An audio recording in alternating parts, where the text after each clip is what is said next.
king'iyo kama ker wuoke William Ruto. King'iyo kigo pap tinyalo neno ka nitie joma kata ka Ruto wuok sani ni gimoro time.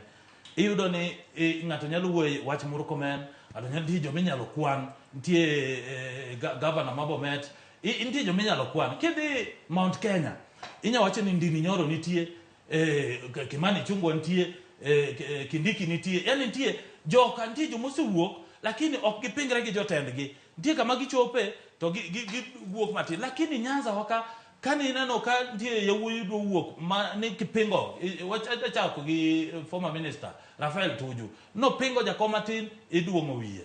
Oduol ni no pingo matin igole oko.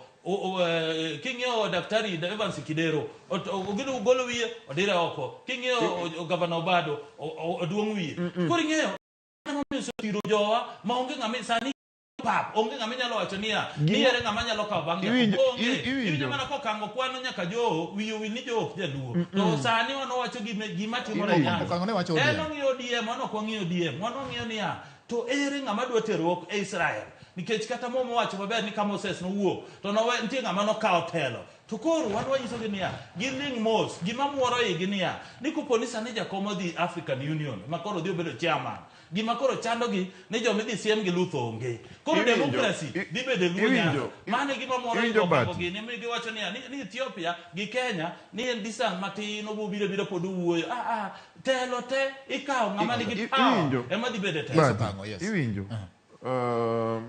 Omulo Junior nokowinjo gima